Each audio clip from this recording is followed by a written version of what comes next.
बड़े कोर्ट में उलझने से बेहतर यही होगा गोविंद कि मामले को बाहर ही रफा दफा कर देते हैं। तुम तो जानते ही हो कि इंद्रजीत चड्ढा कभी शिकस्त नहीं खाता। चड्ढा, तूने कभी बच्चों को बिजली की तार से पतंग उतारते हुए देखा है क्या? कुछ तारें ऐसी होती हैं जिसमें से उलझी हुई पतंग बच्चे भी उतार लाते हैं। ये और बात है, दामिनी के केस को छेड़कर जो तार तूने छू लिया है, बिजली का वो झटका लगेगा कि तू झटकना भूल जाएगा। रस्सी जल गई पर बल नहीं गया।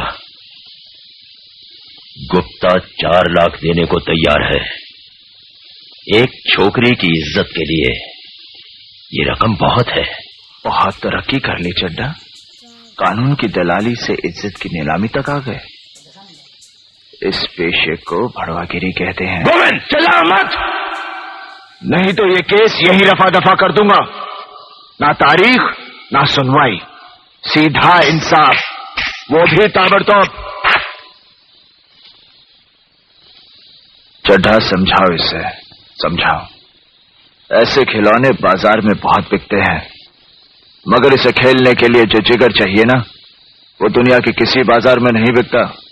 मर्द उसे लेकर पैदा होता है, और जब ये 2.5 किलो का हाथ किसी पर पड़ता है ना, तो आदमी उठता नहीं, उठ जाता है। इस सब का जवाब कल अदालत में दूंगा। और हां, अगर अदालत में तूने कोई बदतमीजी की तो वहीं मारूंगा। जज ऑर्डर करता रहेगा और तू पिटता रहेगा। Relax boy.